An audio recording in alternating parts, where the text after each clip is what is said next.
Well, thank you very much. It's a great day for me because I have a lot of confidence in this gentleman.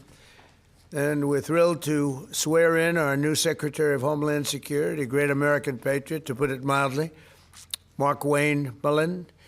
And I want to just say, Mark Wayne, congratulations. Great. Thank you. You deserve it. You're a great man. Let me also thank Secretary Mullen's beautiful family, including his wife, Christy. Thank you. His sons, Jim and Jace and Andrew, and daughters, Lara, Ivy, Lynette, and other members of the Mullen family. It's a beautiful family. And we know this guy, he's our big top wrestling guy. I won't wrestle him for anything. An all-American wrestler, huh? Good, you have good genetics in that family. Proud of you. Thanks as well to Attorney General Pam Bondi. What did you just watch? It wasn't just an inauguration.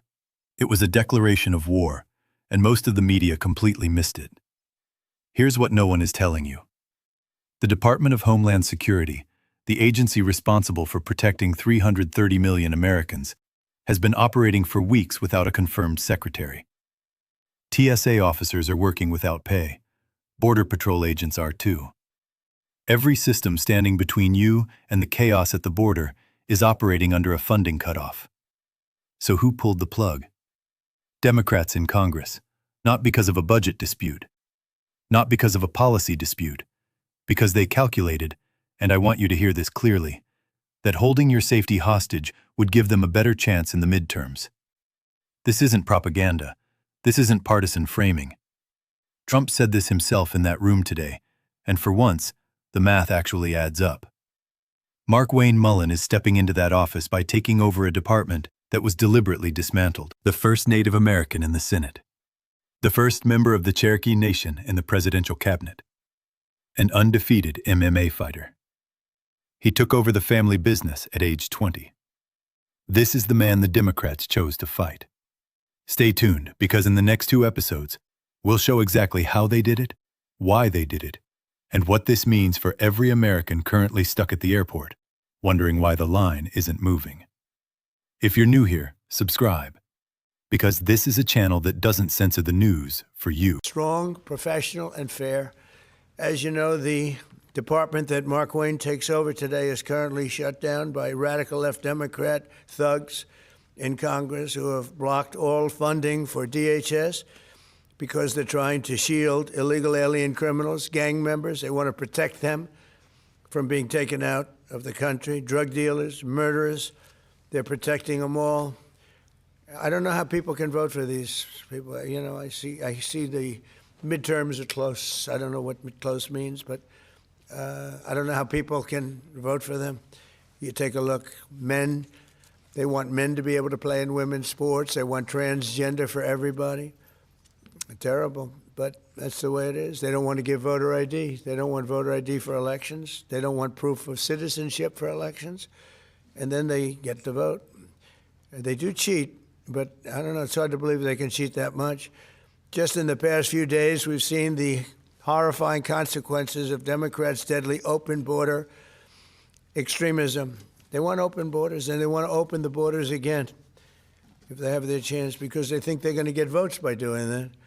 On Thursday, a precious 18-year-old college student named Sheridan Gorman was shot and killed while she was walking in a park. She was just walking in the park, didn't do anything. The illegal alien monster charged with Sheridan's brutal murder had come illegally from Venezuela and been released into our country by sleepy Joe Biden, the worst president in the history of our country. And I don't say that because I think he's fine, he's okay. I don't like him, dislike him. I talk about job performance. That's all I care about, job performance. Worst president in history. And Obama wasn't far behind, by the way. But he was then arrested and released again by Democrat governor, a real slob of a governor, J.B. Pritzker, in the sanctuary city of Chicago, which we could make safe in 2 months, I would say. 2 months if we sent in the group, Tom, right? 2 months would be good. 3 months, very good. 4 or 5 months, it would be great. But they would never call because they don't want to do that. All they have to do is call and ask for a little help. The Democrats in Congress do not care how much American blood they shed in their demented pursuit of open borders. From Sheridan Gorman to Jocelyn Nungary and Laken Riley, their quest to flood our country with illegal aliens has left countless American victims in its wake. They never changed. They see what's happening. They never change. That's what they want. They want to get the votes. With sanctuary and sanctuary cities going at levels that they are, and we've ended a lot. We've done a lot. But for some reason, they love it. It's a sanctuary. You know, sanctuary cities are sanctuary for, it's really a sanctuary for criminals. With Secretary Mullen at DHS, we will continue our record-setting efforts to deport these illegal alien criminals from our country, and we are doing at record levels despite a very unfair court system, a radicalized left court system, and others that I'm not too fond of also. And we'll protect innocent American lives. Every single illegal migrant who is a criminal record must be deported immediately. If they have a criminal record, you got to deport them. And there's a lot that came in under Biden. And Kamala, the great border czar, Kamala, who never went to the border, never called Border Patrol, never once called Border Patrol. Can you imagine that, Jim? She's the border czar. She never called Border Patrol. Explain that to me. He's the worst. She was as bad as he was. Going to give him IQ tests next week under the Trump administration. I want you to take a few seconds to let what you just heard sink in. Sheridan Gorman, 18 years old. She was taking a walk in the park. That's it. That's her whole story. That's her only crime. She was taking a walk in the park. The man accused of her murder is someone who entered this country illegally from Venezuela. He was released by the Biden administration. He was later rearrested and released again, this time by a Democratic governor in a sanctuary city that proudly and loudly declared it would not cooperate with federal immigration enforcement. And now Democrats in Congress are blocking funding for the department that could prevent this. I call this the sanctuary carousel. Here's how it goes. Step 1. Open the border. Step 2. When a crime is committed, release the suspect back into the city. Step 3. When a federal agency tries to intervene, cut its funding. Step 4. When the president tries to solve the problem, call him a dictator. And the carousel keeps spinning. And Sheridan Gorman is dead. Now I want to be clear here, because I don't make cheap shots. The Democrats blocking DHS funding aren't stupid people. They're calculating people. They believe that if they can frame this not as a public safety crisis, but as Trump's attempt to seize power, they'll win the midterms. And polls in swing states confirm this.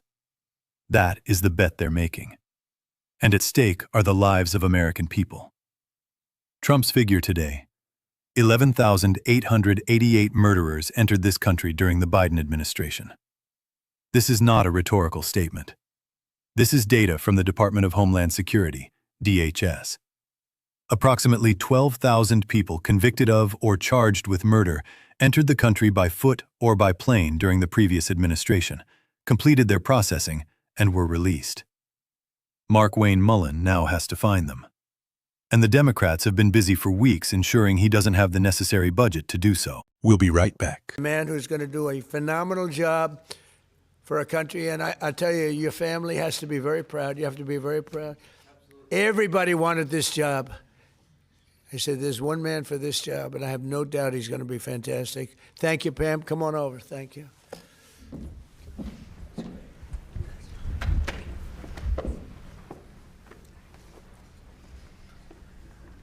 Please raise your right hand and repeat after me. I do solemnly swear. I do solemnly swear. Mark Wayne Mullen. Mark Wayne Mullen.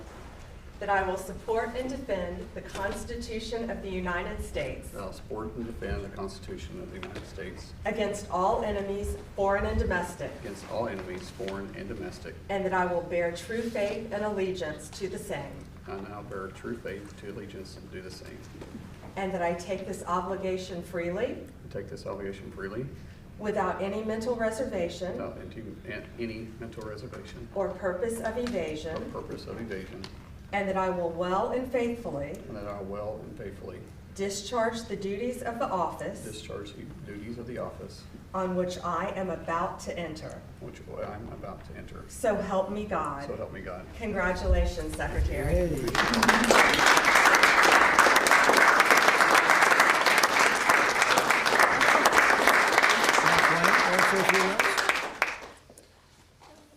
Thank you. I think that was the most nervous I've ever been.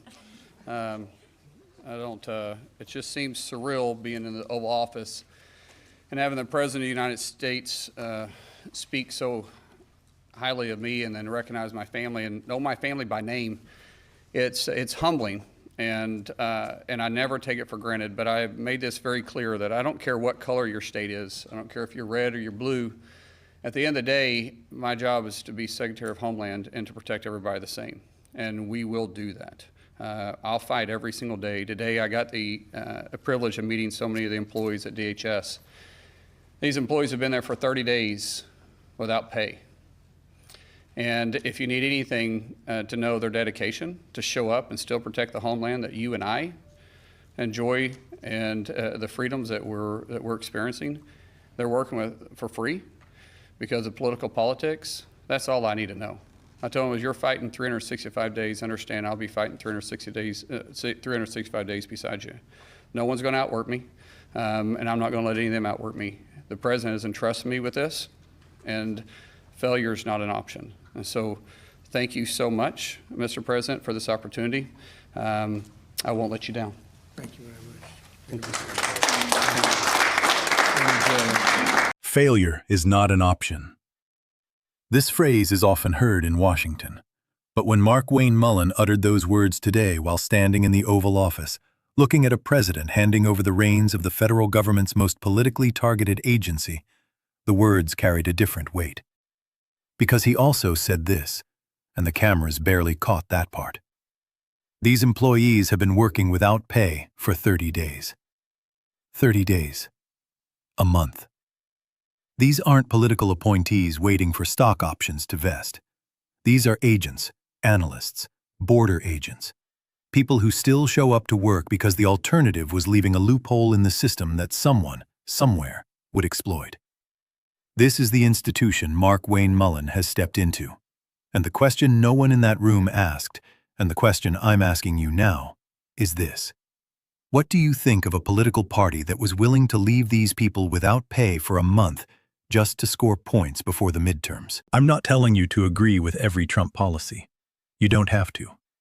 But I want you to evaluate this clearly, without it being filtered through cable news channels. The Democrats made a deliberate choice to cut funding for DHS. They knew the consequences. They knew TSA employees would go without pay. They knew the border security budget would be frozen. They knew exactly what would happen. And yet they did it anyway. This isn't politics. This is a calculation that your safety is worth less than the next election cycle. Mark Wayne Mullen swore an oath to protect you, no matter what. The real question is whether Congress will let him. If this video made you think, share it. Not because I said so. Because somewhere out there, someone is still watching the censored version. They deserve to see the full picture too. I'm Michael Carter. See you in the next video.